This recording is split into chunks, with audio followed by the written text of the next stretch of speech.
The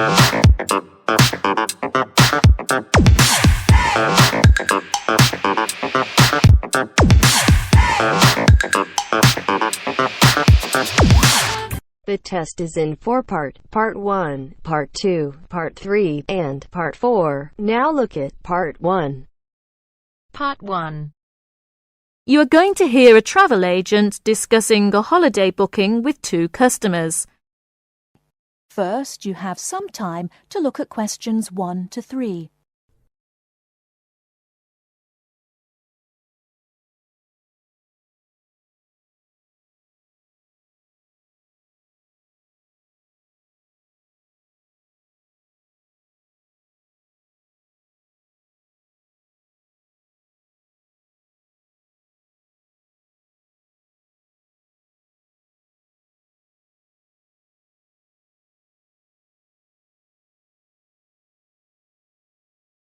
Now we shall begin.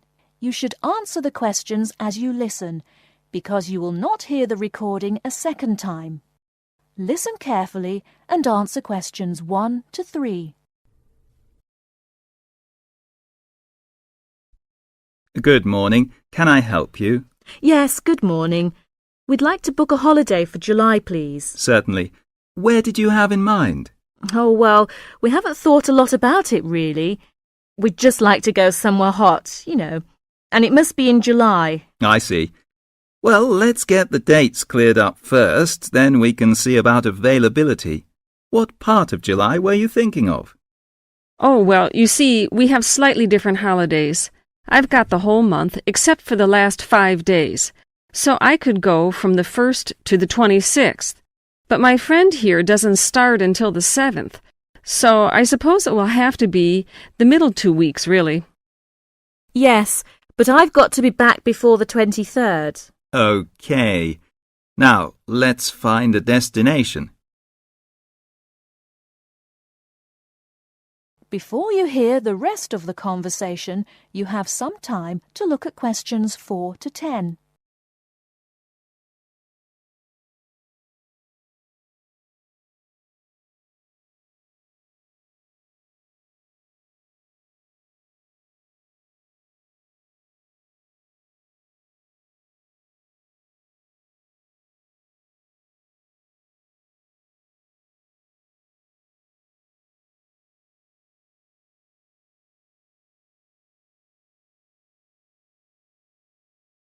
Now listen and answer questions 4 to 10.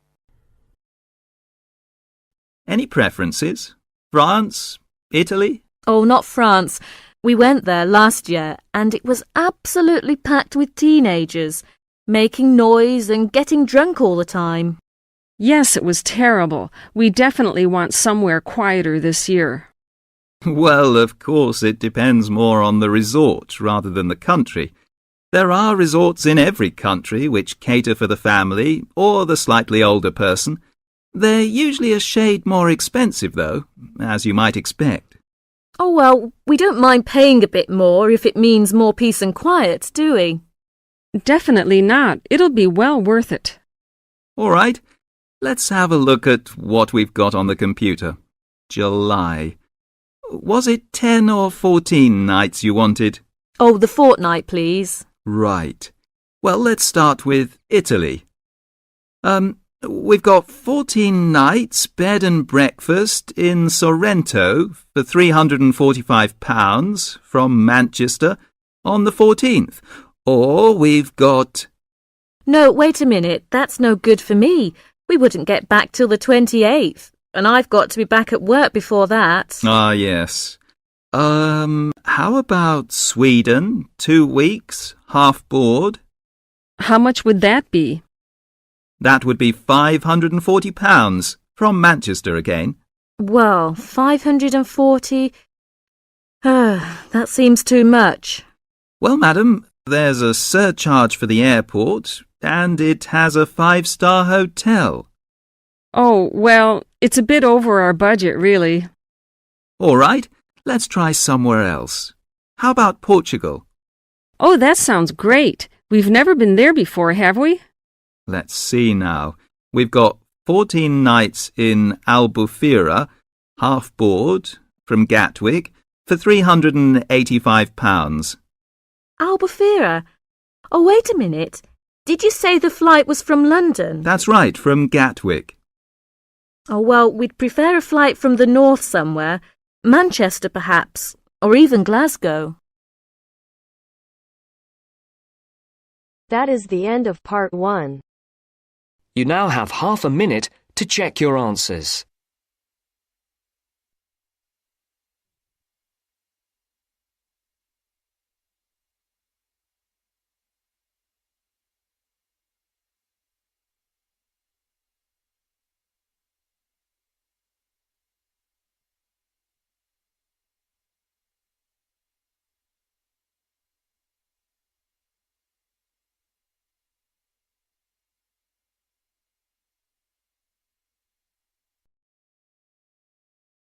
Now turns to part 2. Part 2. Matthew East, a registered osteopath and a supporter of alternative techniques in healthcare. Matthew, can you tell us more about osteopathy? First, you have some time to look at questions 11 to 16.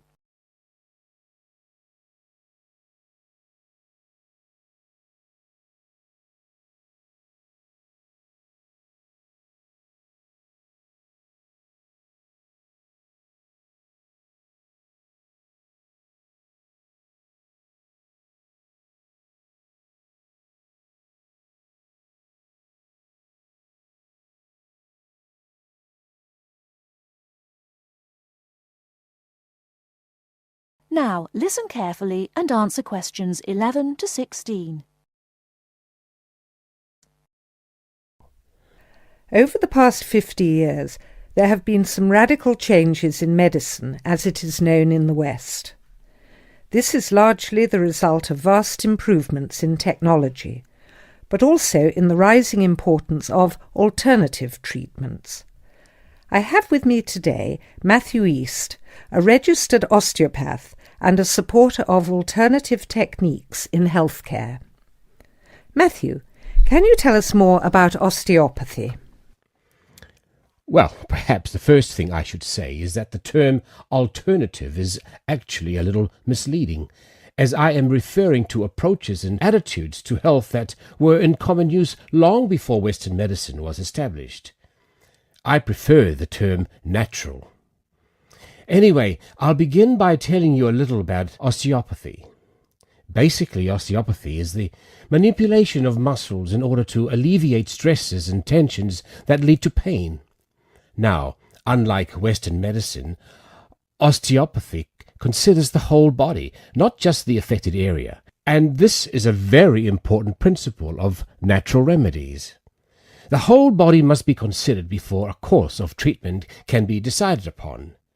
You see, the aim of therapies like osteopathy is not only to repair the body, but also to get the body treating itself. And this does not come from treating the symptoms. To give an example, I recently treated a 2-month-old baby who was screaming all day and was even worse at night. The couple had taken the baby to their doctor, but the only advice they were given was that the baby would grow out of it. However, the real problem stemmed from a difficult birth, which put pressure on the baby's neck. After 10 minutes of gentle manipulation, the pressure was released, and within 20 minutes the baby was quiet and calm for the first time. This was achieved without drugs or operations. Avoiding such invasive methods of treatment highlights another of the differences between Western medicine and a more natural approach. You see, Western medicine often uses surgery in order to find a solution to problems that could have been addressed with simple remedies.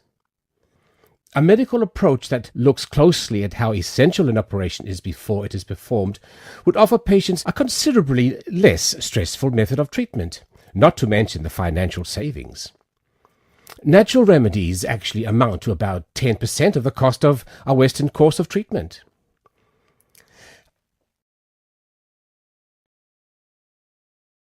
Before you hear the rest of the talk, you have some time to look at questions 17 to 20.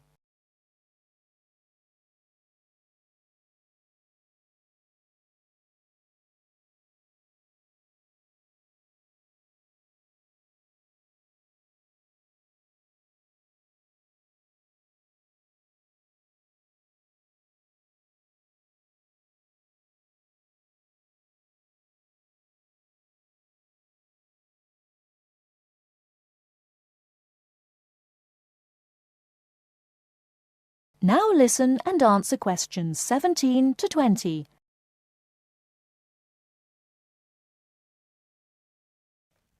I'd like to mention the subject of surgery again a little later, but I would like to say at this point that there are those that claim that the benefits of osteopathy and herbal therapies are largely psychological, that they have not undergone the clinical trials that pharmaceuticals have.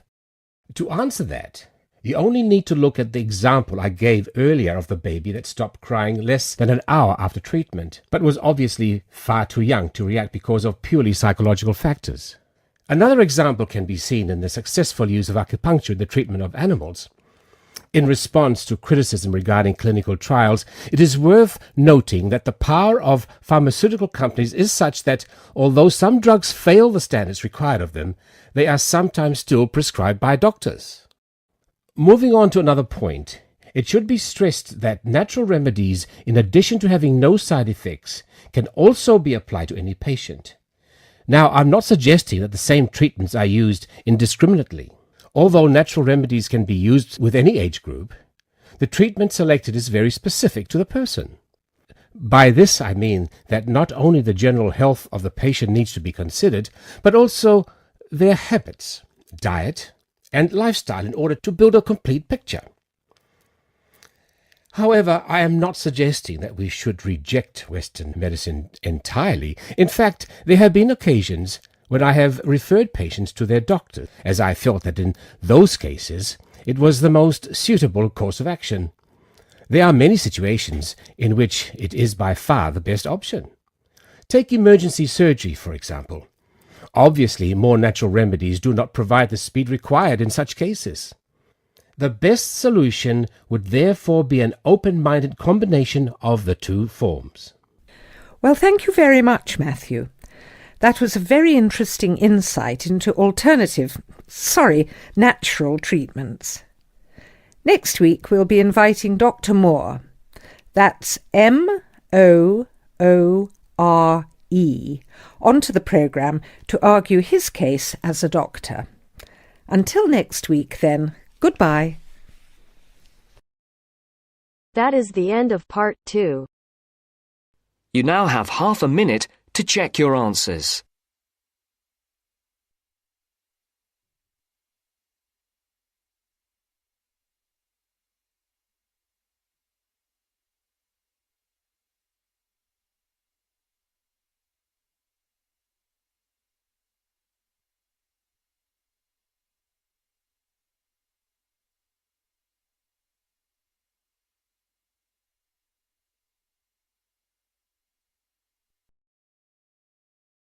Now turns to part 3. Part 3. You will hear a discussion between a student, Aldo, and his supervisor, Dr. Hurst, about his research assignment. First, you have some time to look at questions 21 to 23.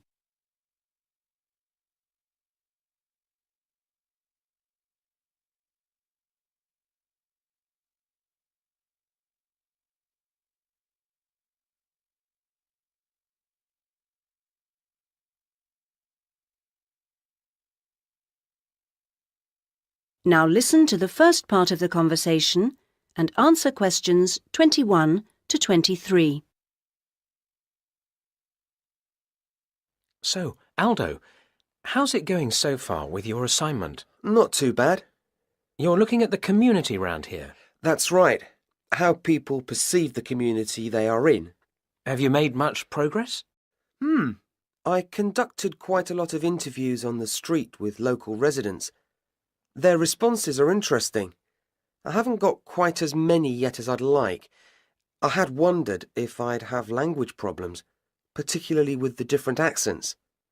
I seem to have managed, though. Having to work in the open has made it harder, and with the cold weather there's been recently, people don't necessarily want to stop and talk like they do if it's nice and sunny. That's something I've had to deal with. Of course, some people are too busy to stop and talk, but that's okay. I see. So, have you formed a good overall picture of how people view the community?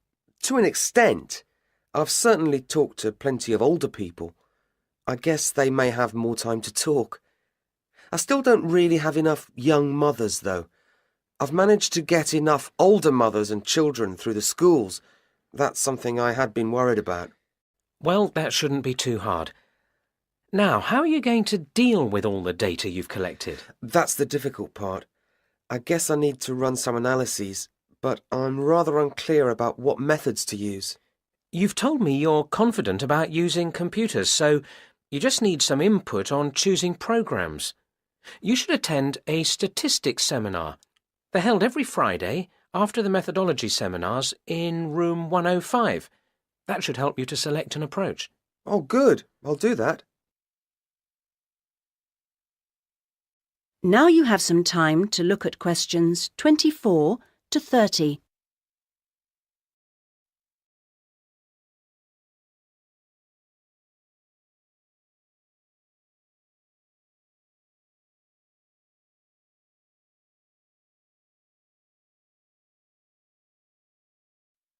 Now you have some time to look at questions 24 to 30. Meanwhile, let's hear something about what you've learned. Yes, I talked to a number of residents. Good. I imagine they didn't always have the same opinions. Views were certainly quite mixed. Take sports facilities. In general, people seemed to think they weren't very good. There's no swimming pool in the area, for example. But at the same time, there's a new football training area. It looks very smart to me, but it doesn't seem to get used very much.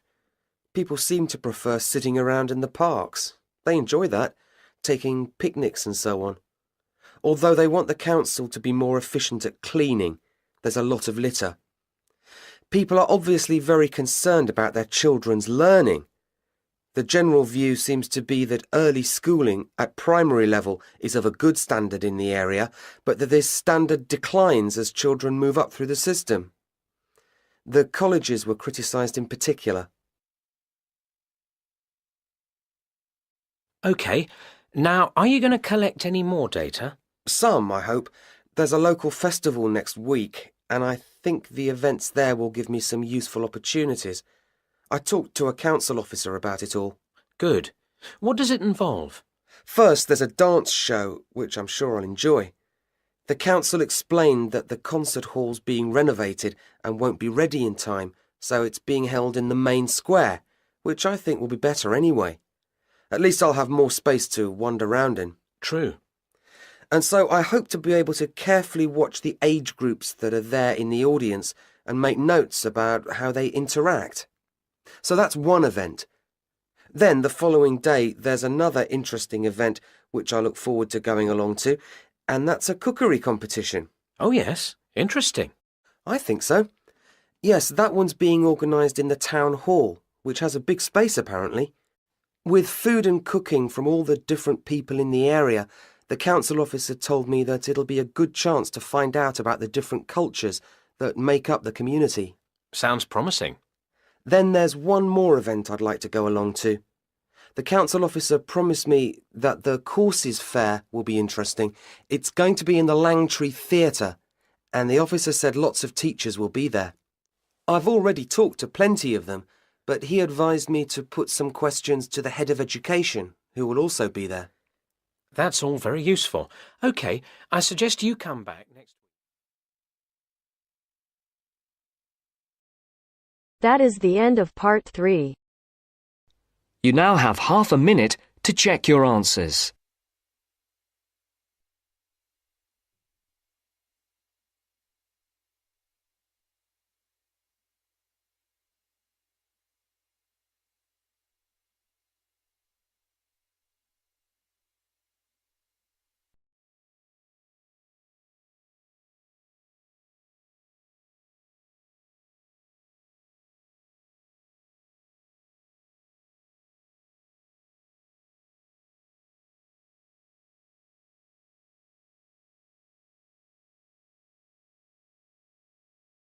Now turns to part 4.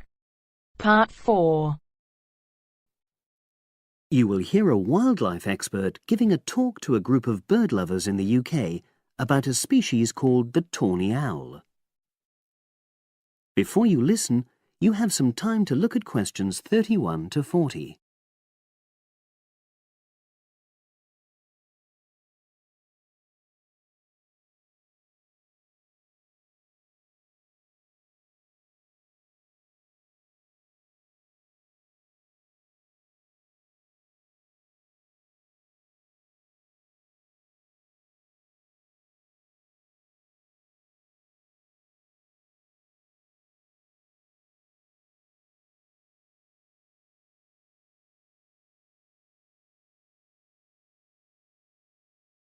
Now listen and answer questions 31 to 40. Good evening, everyone. You're all likely to be familiar with pictures of the tawny owl. Because of all the owl species in the UK, it's actually the most common one. But the chances are that you're more likely to have heard one than actually seen one, as it's also strongly nocturnal. This means that it normally ventures out at night. So, what kind of habitat does the tawny owl prefer? Well, a survey carried out in the 1980s confirmed that this owl is most likely to be found in woodland. If you look at a map of tawny owl distribution across Britain, you'll only see gaps in the treeless marshy areas of eastern England and in some of the more upland parts of northwest Scotland. However, you can sometimes find populations of tawny owls in urban areas too, either in parks or in large gardens. The tawny owl shows some obvious adaptations to its natural habitat. For example, both its wings and its tail are short, which helps it to maneuver through the trees. Also, the bird's plumage is a mixture of brown and grey, and this provides suitable camouflage for when the owl perches up against a tree trunk. Then there are its large eyes. The tawny owl's visual capacities are considerably better than those of humans, and although it can't see in complete darkness, it's sufficiently well equipped to be able to navigate its way around woodland on all but the most overcast nights. Another factor that contributes to the tawny owl's success as a hunter is its excellent memory of the layout of different areas. If you combine this ability with the owl's strongly territorial and sedentary nature, most populations of tawny owl are sit-and-wait predators, you realize that it has a good opportunity to predict where prey might be found. Finally, as well as having large eyes, the owl's sense of hearing is excellent, and this helps it to locate potential prey as it sits on its perch.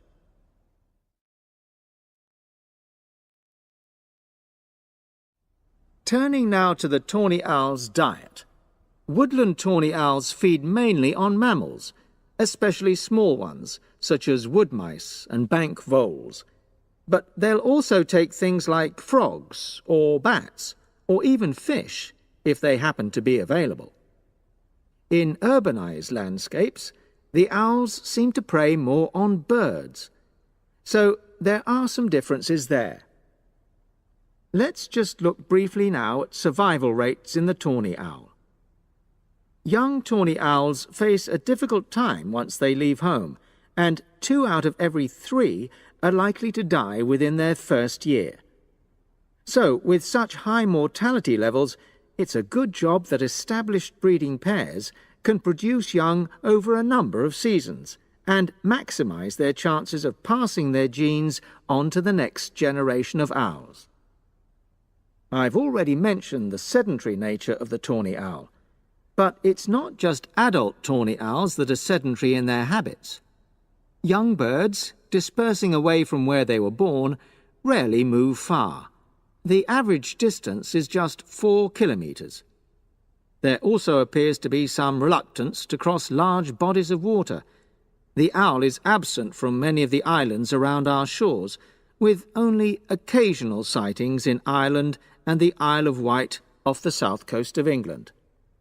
Right, well, now I'll show you some photographs that have been taken in one or two of the That is the end of part 4. You now have half a minute to check your answers.